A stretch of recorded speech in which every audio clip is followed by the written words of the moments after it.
housing development in the city, I usually like to tell people that we have to go back to the root cause and the fundamentals of housing developmental problems in Nigeria.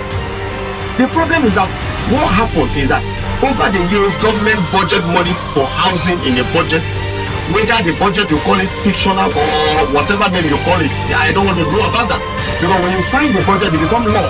Steel and cement make up for 90% of our building structures. And even most of the roofing materials are imported. Tiles are imported. Toiletries are imported. Before you know it, 90% of our building materials are imported. Whatever impacts on forests impacts on buildings. So buildings are no longer affordable. Believe me, the people that we are buying it from abroad want to come and produce locally. But I'm talking about in the past government that the few housing people have, you demolish it. You remove it and you don't replace them. And the law says you must replace house before you remove them. And I told you that I was among the NGO who went to court in German's waterfront demolition. And I still know those people till today. Because of the fact that we said that look, you cannot demolish this place without putting what we call overriding public interest in what the law says. And you go and want to sell the land to your private person or that is not what the law says. So just like there is protest for hunger, there is the protest for housing in those shanties he was talking about. When lands become too expensive, building materials become too expensive, what will the ordinary man do? He will recourse to where he can get cheap land and do bachas because he can't buy the building materials. And that is why we have about 28 million of housing deficit in Nigeria at the moment. If government can go as low as bachas, I assure you that if government uses wood in a decent way, in a decent environment to get cheap land and get cheap bachas for people in a decent organized place and allocate it, a lot of people living in those waterfronts don't want to live in those shanties. First guest has been talking about the waterfront system, the slums, and the unplanned demolition of those shanties and the doubling of the effect they are trying to reduce. But for housing development in the city, I usually like to tell people that we have to go back to the root cause and the fundamentals of housing developmental problems in Nigeria. Housing in Nigeria, if you look back, when our villages were villages, we didn't have any homeless people or squatters. Not because they were not poor people or unemployed people or everybody was rich, but because the building materials were indigenous and building development in our villages were regulated by two things: individual labor effort and collaborative effort. There was the village king needing to build a house for anybody. And what now started creating a class system where we have people that can afford a house and those that can't afford was when building materials started to become imported, when building materials started to become produced, that you need economic power to buy them and you need importation power to import them. Houses were no longer affordable for all.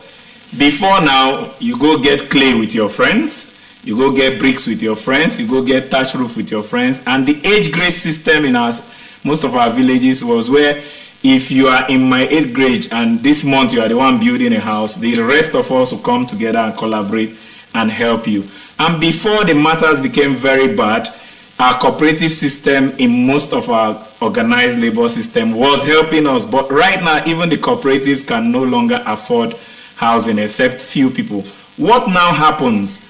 Nobody can live outside because the second most important need, either second or third, after food, is shelter and clothing. So just like nobody will roam naked, nobody will go hungry, nobody will also stay homeless. So just like there is protest for hunger, there is the protest for housing, is those shanties he was talking about. When lands become too expensive, building materials become too expensive, what will the ordinary man do? He will recourse to where he can get cheap land and do bachas because he can't buy the building materials. And that is why we have about 28 million of housing deficit in Nigeria at the moment. And as long as cement is and road, all our steel companies in Nigeria that were government owned, Ajakuda Steel, there was one in Georgia, Steel, really, all the steel companies are not producing that. We developers have to now import steel. Steel and cement make up for 90% of our building structures. And even most of the roofing materials are imported. Tiles are imported. Toiletries are imported. Before you know it, 90% of our building materials are imported. Whatever impacts on forex impacts on buildings. So buildings are no longer affordable. And the government has failed to subsidize the building space because any effort to make building affordable that is political. What I mean by political, where a governor appoints his cronies or somebody he wants to politically satisfy as the head of the housing project or contractor, it will not work. But River State is on the right trajectory. Recently, I so applauded the River State governor that I called him my housing icon, because the 20,000 housing unit is not government-based or political-based. It's a PPP, public-private partnership with a company called TAF. That's why the place is called Greater TAF City, for 20,000 housing units. But the only downside to that is because it is still cement, rod, and imported materials, those houses are not affordable. So when he said something, government can go as low as bachas. I assure you that if government uses wood in a decent way, in a decent environment, to get cheap land and get cheap bachas for people in a decent, organized place and allocate it, a lot of people living in those waterfronts don't want to live in those shanties. Now, I want to come in now. You Yes. talk about the River State housing project Yes. not being affordable given the price. Yes. Wherein lies the role of government in terms of subsidizing the housing? Because the essence of government is for the welfare of the people. Yes. But we also talk about mortgage financing. What role can the government play to ameliorate the concerns of the poor, the poorest of the poor, who cannot afford those expensive houses? Good. The major role, one of the things killing production in Nigeria is power. In fact, as I am applauding the River State governor for being my icon of housing, I am also applauding the Abia State governor for being my icon of electricity or power. Yeah. Most of these building materials, believe me, the people that we are buying it from abroad want to come and produce locally, where it will provide, the factories will provide employment, and the price can now crash through a PPP arrangement with those production firms. But the problem is lack of power. If the state can, I don't know what happened to the state power project in Transamadi then, because I remember in the Odilis regime, River State was the first independent power plant. But because of politics, I don't know if it's working and what is happening. Maybe he will help us with the details of that. But once there is power, instead of even building, the government can just do three things, which power is number one. Number one, provide power for factories to produce building materials, because that's the bane of affordability. Number two, the government now can give those companies incentives to now deliver those building materials as a subsidized rate. For instance, I'm a tile company, you give me power, give me land, and I'm supposed to pay tax of 10 million. And you say pay tax of 1 million, but instead of selling your tile, you sell 1,000 in the market. For the government project, sell your tile for 100 naira. That way the house can now be so affordable. Then the third thing is the Land Use Act. The government has authority over most of the land. And as he said, it is illegal by our Land Use Act for government to come and demolish and take your land not for public use.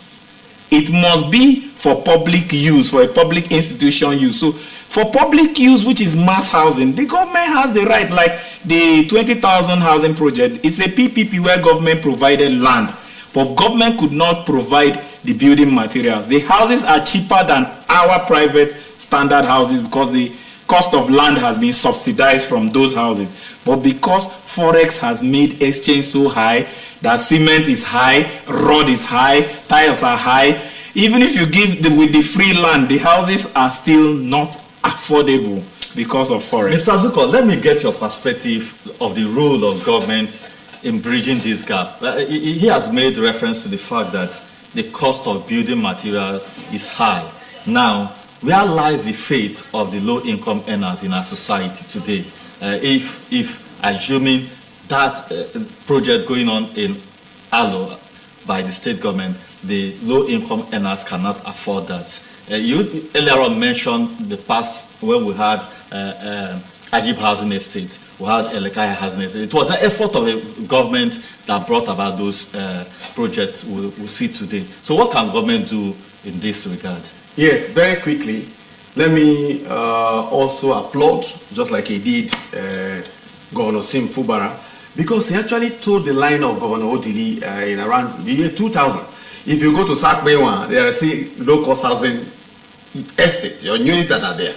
Odili also did embark one around the Omok axis. You know, if successive government continue in that capacity, continue in that way, by now we will have bridged the gap of narrowing and removing squalors and slums and indecent houses within our environment. The problem is that what happened is that over the years, government budget money for housing in a budget, whether the budget you call it fictional or whatever name you call it, I don't want to know about that. Because when you sign the budget, it becomes law. The appropriation becomes law, incumbent on you to keep it.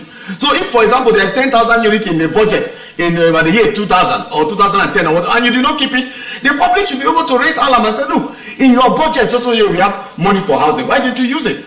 Let me also say it. It is just few months in office that Governor Fubara embarked on 20,000 housing for the first time. Yes. Nobody demonstrated, nobody cried, nobody carried placard. But I'm talking about in the past government that the few housing people have, you demolish it. You remove it and you did not replace them. And the law says you must replace house before you remove them. And I told you that I was among the NGO who went to court in Jemanze waterfront demolition. And I still know those people till today. Because of the fact that we said that, look, you cannot demolish this place without putting what we call overriding public interest in what the law says. And you go and want to sell the land to your private person, or that is not what the law says. So in the interest, the law said, even as a squatter, somebody who's caught, you must settle him. Mm-hmm. The place that you're settling him might not be so magnificent or whatever, but as a government, which you have, this Land Use Act, which within your right, the governors are the owners of land in Rivers State, in Imo State, in Anambra, all over. Because of that land that Obasanjo did pass in 1979, it was not so. It was not so, but now that there is a constitutional review going on in Nigeria, the senators and House of Reps now can think. Because when you think, you will come out of this. Because it is because of that land was so given to government that is why our oil has been impeded, our gas has been impeded. That also imprisoned us, and we are so subsumed in this poverty circle mentality. Mm-hmm. And just like you're telling me now, if government, for example, Governor Fubara have done 20,000. If next year he did another 10,000, another 20,000, over the years, my concern now is that yes, the middle or the low income earners, how do we factor them in this housing project? Fine. That is the key because the elites are able to develop properties on their own. That's why I'm laying foundation. That if, for example, when Otili started, the next governor took over and continue, the gap would have been bridged by now. Knowing the population overgrown and population growth that is happening. But now that he has started, this first governor has started 20,000. If for next year he added another 20, the next year he added another, in 4 years time he has 80,000 housing units. My brother, the landlord which you heard in that your intro, making houses for how many thousand, which it was, I was shivering here. I was praying that let my landlord not hear this clip. so that I will not be with on. I say, Mr. Pius, I've increased. You hear what people said on the NTO? I've increased your house. I pray that he will not hear today in Jesus' name. But that is a joke by that side. You understand? So what the government is supposed to do? Let me tell you in case you don't know. Nigeria has the best sand to make ties in the world. Our ties supposed to be better than Italian ties. I'm telling you from research.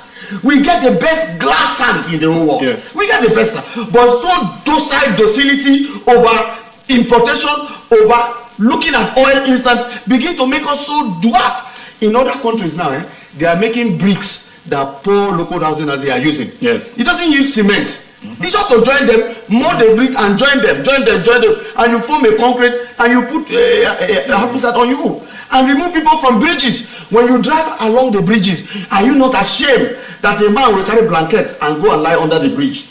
In the pretense, what I said in my opening speech. Sorry to say this, we went to cover a report 2 days ago. Just by that tower, I saw houses as in makeshift houses. By that smelling tower, people are residing there. It is what that we are saying, that government, if you now provide an alternative, listen, if you provide an alternative, you can now make it an incumbent on them not to stay there because of their health. I told you here that when Governor Mayor become governor, I and my media colleague wrote a letter to him and said, Your Excellency, transform all the waterfront into habitable place and put water, electricity and health and education. But don't replace them. When you finish, put the people there first, and the other story building you can bring new people. Do you know that you can do that?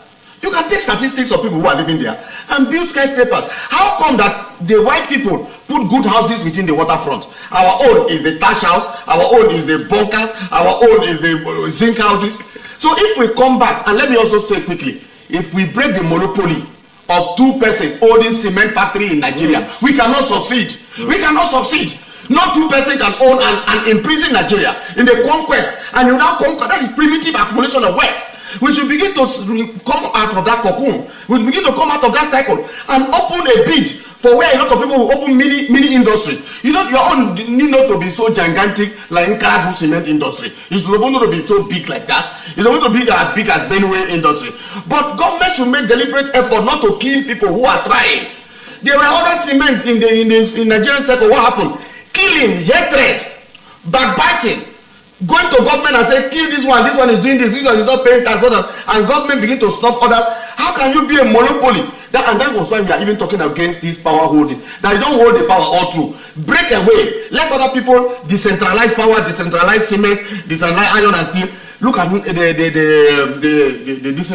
iron steel he was talking about. Ajaokuta have been there for they have sunk in millions of dollars, but don't overlook sabotage. Don't overlook sabotage. Sabotage is part of it. So if we come out very quickly, the Delta Steel was there now. Delta Steel. What happened to Delta Steel? It is no longer tenable. So if we begin to look at it and build from where these governors, that's why I'm emphasizing this one that we are seeing. There's one in Rainbow City. Nobody can buy that one. The former the past 16 years governor Mechi, let me mention very quickly, did have a bank with one of the bank in Nigeria, and put the house at very sky price houses. The rent was so much that nobody can buy. Poor people cannot buy. That's what I'm not talking about that one. Let Governor look at the one as his PPE now. When they finish, the one that civil servant can buy, the one that poor traders can buy, not the one that go and do investigation why those skyscrapers are still there at Rainbow Town, Port Harcourt. They are 15-story building, 10-story building. Nobody's investing them. Why? Because the price is so skyrocketed, very high. He has come back to where I started. Okay, that's also. I also want to. And for the power that he was talking about, whose interest should government projects be targeted at? Whose interest? The truth is this: I don't like discussions of assumptions or presumptions. Okay. The government institutions have become weaker and more corrupt than ever. If we had institutions at the strength of 100 in the 60s, that strength has reduced to less than 10 today in terms of institutional strength. There are 2 factors that lead to success of a people: education and environment. Dr. McClelland in Harvard School did a study and found out your environment determines 95% of your attitudes and your development. So add that to education, you have a good people. But in our systems, because of the corruption and the weakness of government institutions. Stop deceiving yourself with this illusion that a government will do anything for you, because if they add politics to that government, he mentioned Delta Skill, Ajokuta Skill. Let me give you an example. NNPC. Every year we have trillions of dollars or naira spent on NNPC, and they don't refine 1 liter of petroleum. And they present us accounts. The same thing. If government has no business doing housing, why Fubara is my icon? It's not because he launched 20,000. Why he's my icon is because he used PPP, public-private sector.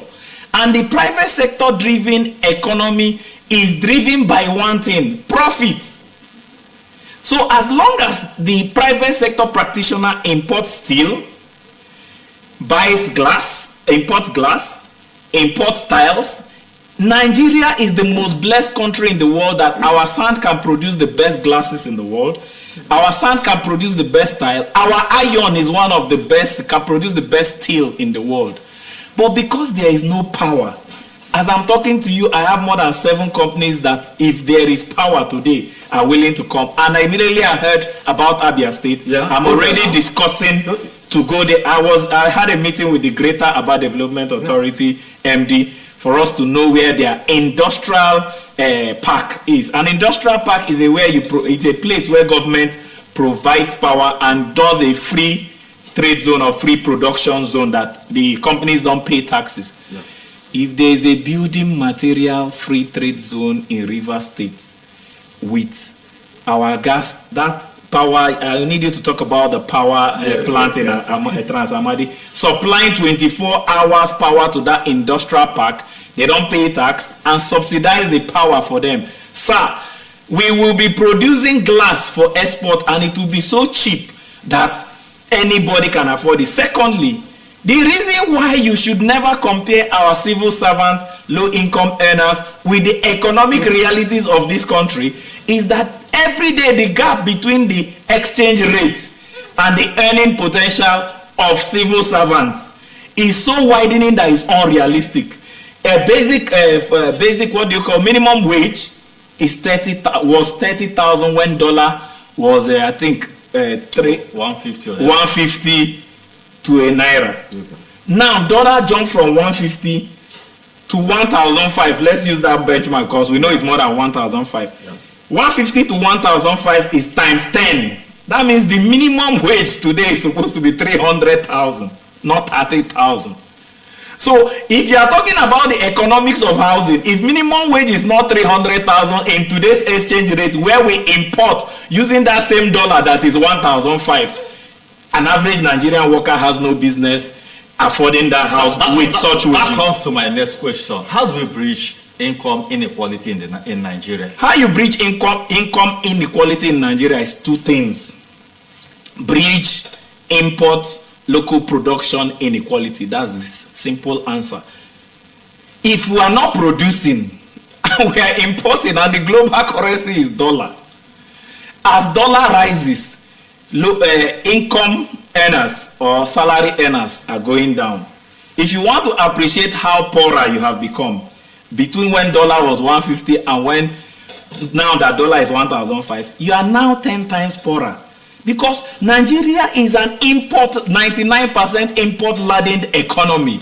I don't like the fact that we are like a dumping ground for this is the biggest black market in the world. This is the most populated black nation in the world. And people silicon is gotten from Africa. Yet, we don't have one phone producing company in Africa. Why? Because of free trade zone. Dubai does not produce almost 100% of the things we go to Dubai to buy. Dubai made an enabling environment for producers and marketers to come and sell in a free trade zone. And they are reaping so much that Dubai has made more money since they stopped relying on oil than oil. And in conclusion, I'll tell you, the solutions to housing are here. I am the least housing authority in Nigeria as the mayor of housing, but I have more solution in here that can solve all the housing problem. But our bane of our economy was oil. When oil came, and then the government no longer depended on production to get income or IGR. They now killed all our production possibilities in Nigeria. All our government companies dead. All our farming projects dead. All our agri projects dead. All our this, because the government income does not depend on oil. But the world has moved on from oil.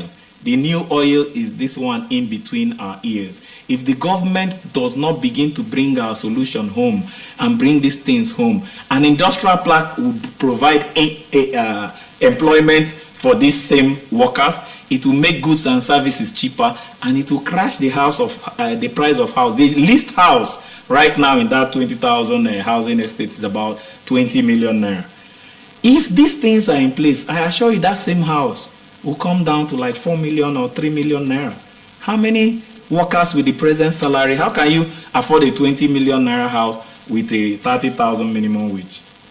If you can answer that question, then you can solve the housing Can you problem. give us way forward? I would like him to talk about our power planting. What happened? Okay. Why don't we have power While you plant? talk about the power, also take cognizance of the last question I asked. How do you bridge the inequality In income in Nigeria? Yeah. Because it's a key factor to also addressing the housing deficit. Yes. First and foremost, let me look at the issue of the power plant that Odili built. Yes. Odili built one at Obok, Transamadi, and later former Governor Mechi added. However, that same Governor Mechi now did sell to Sarah Energy thereabout. So we no longer have that power project. However, I want government to key into the Southeast power independence that just happened, that everybody is celebrating. They are doing hallelujah now within the East, to bridge the gap of the poor and the rich. Just like we say, as you mentioned that the housing will be about 10 million, I get shocked. He said 20 million. I get shocked because There's none for 10 million. yes, I get shocked because I now think that over time, the government, even though it's PPP, can look at how to reduce. And then, I am telling you that if we do, which is everywhere, we do a research of low cost, which will not be so humongous like that, so that those who are earning 30,000 can, over the years, in the name of mortgage, yes, they collect 2,000 from you. Because if you collect more than 2,000 from somebody who is earning 30,000, the other 28,000 school fees, house rent, and other things may not meet up. So collect 2,000, and over the years you spread it, and then he can get and reduce it. It still boils down to the fact that the income is inadequate. My question was how to bridge. I'm coming to that. And 2,000 I'm coming to that. contribution monthly can never get to 20,000 Yes. in 35 years, Yes. because that's the average working. Let me tell you, I'm coming life. to that. Breaching the income gap is this. If government can stay glued to their budget, I told you here that over 16 years, budget for housing was not done or done haphazardly. But this one now, 6 months he came into office, he did one here now. So if for next year he opened another one in Ogoni side, another time he opened one in Abua, you are sprinkling houses within. The next time you go to Ahoda and open another low cost, but it won't be the 10 million own, please, because the texture, the length, the breadth of the house. Many persons, I mean, the low income earners, they are not even looking at a skyscraper. As long as let's get this clear. As long as it's cement, sir. I know. And steel rod. I'm in housing, that's why I'm here. As long as it is cement and rod, believe me, Governor Fubara with the federal allocation and the IGR in Port Harcourt cannot subsidize foreign steel to be as cheap as local steel. We are not talking about foreign steel. So those houses will still be somewhat expensive. This one you're getting at 10 or 20 million is because land is not involved. If land was involved, it would have been 30 or 35 million because I build.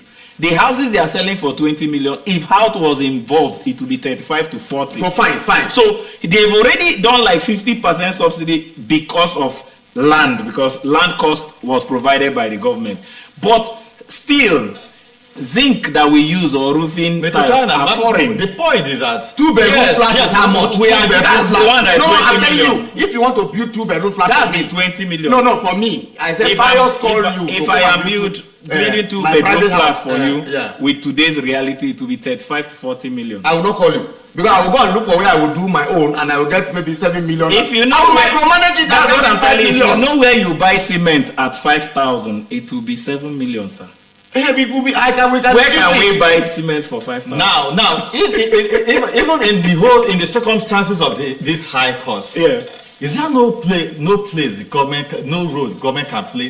We are talking about subsidizing. They have already subsidized. No, but what you have subsidized, the low income earners cannot afford it. Because minimum wage cannot afford the house. No, so if you don't treat the fundamental, two things, please, let's not get it twisted. I like to fundamentally simplify to amplify. Okay. The simplification of this thing is number one. If government has not find a way for industries to produce this thing cheaper than importing it at high exchange rate, we will not. It's like asking, why do we have crude oil? We're buying fuel expensive because we import fuel. The exchange rate is not Governor Fubara's power. It is not anybody's power. The only thing they can do, just like the Southeast, is to give power in and do free trade zone or industrial park. If the government does not, I'm talking this on national television, if the governor of Rivers State does not have partners, I have partners, free trade experts that will come and build all the industry across the value chain of housing in Rivers State. If you provide land for them and power, and you don't even need to give them the power for free, just subsidize it to be cheaper than NEPA and then give them free trade zone, no tax. They will produce tile that will be 10 times. If we are buying tile for 1,000 now, they'll produce tile that will be 100 naira. If that is done, then this your indigenous thing you're talking. Most of the countries that have used indigenous brick making system, for instance, South Africa, it requires power to burn the clay. We have enough clay in Nigeria, but the power for the furnace to burn the clay will now make it expensive. I have companies that have local power system that if they just have electricity in their factories, clay blocks are even better than cement block because they have thermo delay capacity. When it is cold, you enter a clay house, it's warm. When it's hot, you enter a clay house, it's cool. That reduces AC and power users. There's a lot of basic solar system that don't require money, that you can use a solar bulb that doesn't require money, that during the day. A lot of this, but if there is no electricity, if I have to use generator with expensive diesel to build, do you know in the present economic situation, if you use generator and diesel to power a factory to produce tile, locally made tiles are more expensive than imported tiles, even with the exchange rate. So power is the key. Secondly, minimum wage. No, he has talked about power, minimum wage. Now also the emphasis on free trade zone. Do you think it's not feasible if the government in the state drives such process, free trade zone, to achieve what he is canvassing here? What's your thoughts? You're right, but let me also correct one impression of this dollar raising up every day. The attitude of our Nigerians, because let me also say, if you go to Ghana, Cameroon, Niger, and all these African countries, it's not a daily basis rising of dollars. How come our Nigeria own is, you call today 1,500, tomorrow will be 2,000, like that. There are a lot of dollarization. You come to wedding ceremony, somebody is paying dollars. Somebody's paying dollars here. Somebody wants to do job, they say pay me in dollars. Dollarization is not in our constitution, so they should ban it so that you come the legal way and take your dollars and do the exchange. Then if the black market is to be there, they will not presume the price all the time. It is the market price from the CBN, from the directives of the bank. Not that somebody will say, I have dollars, oh, my dollar is 1,000 this. Tomorrow it will be 2,000. No, you first of all check that. Another thing you're going to do too, very quickly, is to also bring in some companies to crash, just like the government raided them, the government panicked them and say, look, if people don't bring the price of cement down, I'm going to import cement and crash the price, because they know that the importation is not the same price with the production here. The government know the gap. So why is government just threatening them that we will import and crash our price? They should do it. They should not even tell them. Because this thing is it's just something that they just wake up. I bought cement in January this year. 5,300 Pius Duko I bought for something I was repairing. Now 13,000. Do you think I know? It's not. Let me help you, Pius. Let me help you, Pius. It's conniving. Please let me help you. I repeat, any solution in all this that involve politics will never see the light of day. Let me tell you what is politics. When your own government tells you that they threaten some people to reduce the price of cement, and those people reduce it, that proves that your government is supporting a monopoly of those people. They are supporting, and preventing and giving those people the right to exploit their citizens. I am aware. That's one. Two, dollarization. When we talk about dollar, who carries dollar in this country more than politicians? Who dollarizes more than politicians?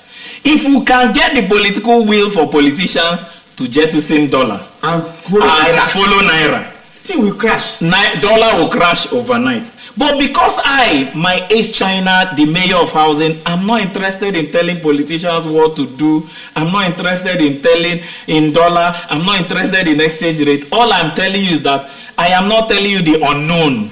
What has happened in Abia? Do you know there are shoe cobblers in Abia that their shoe is better than Italian shoes? Yes. With this power now, their shoes will be cheaper. Before you know it, the price of both Italian shoes and those their shoes will crash. If you get power in River State and invite factories and they'll get raw materials in Nigeria, and we give them free trade zone where we don't kill them with tax, and we make sure that nothing they do in Nigeria is done with dollar, they use naira. I am telling you, the price of houses will so crash that even students will own houses. I know that. When you in our village, an average 18-year-old, when our villages were collecting clay and using straw and grass to build, an average 18-year-old has a hut. Yeah. But now, a worker of 25 years has not even gotten a one-bedroom flat. And that is killing a lot of them. Why? Because in cement is monopolized, steel is imported, every other building material imported. Nail. Before now, steel companies could make the best nail. Is imported. Zinc imported. So if I'm importing and the exchange rate is going like he said, that exchange rate of today 1,500, tomorrow 2,000.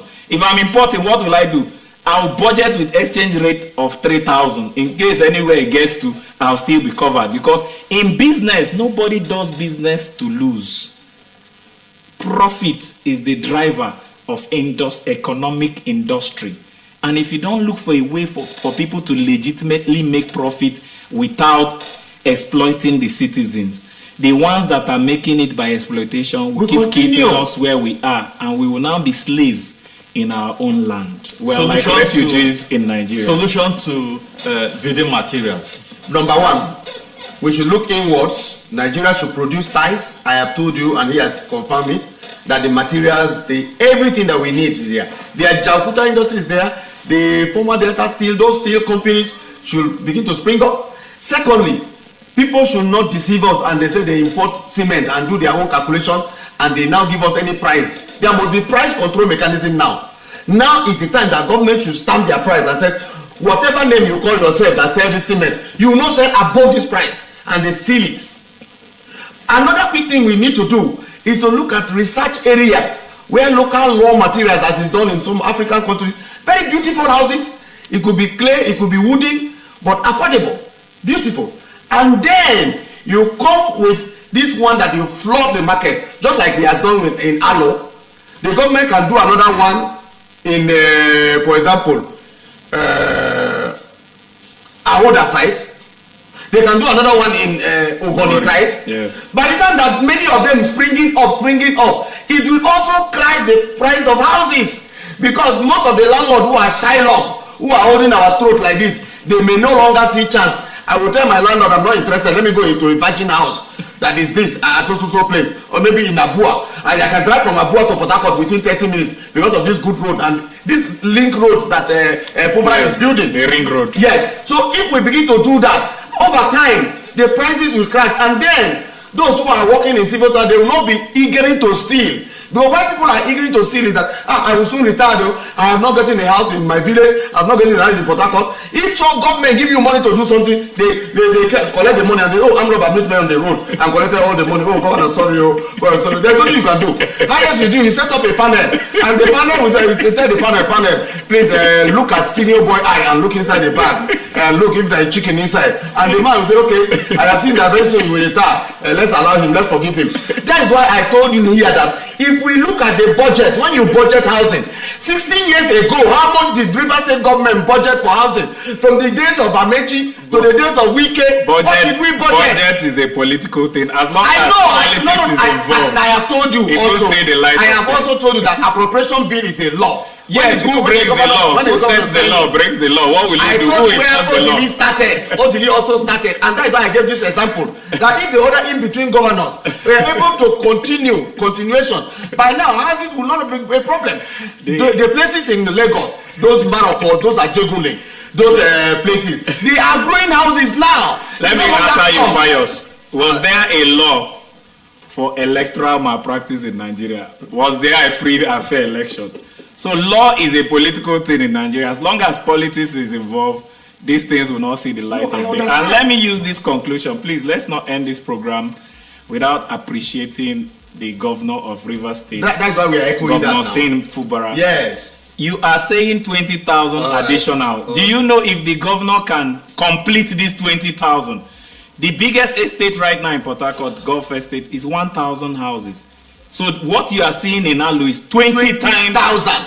Okay, at this point so that will go a long way. My Ace China, thank you very Mayor much. of Housing, and Mr. Pius Duko for your thoughts on this program. If it's Mayor of Housing, I will be a Mayor of maybe bricks. I appreciate. Please, I need more of this man on this show.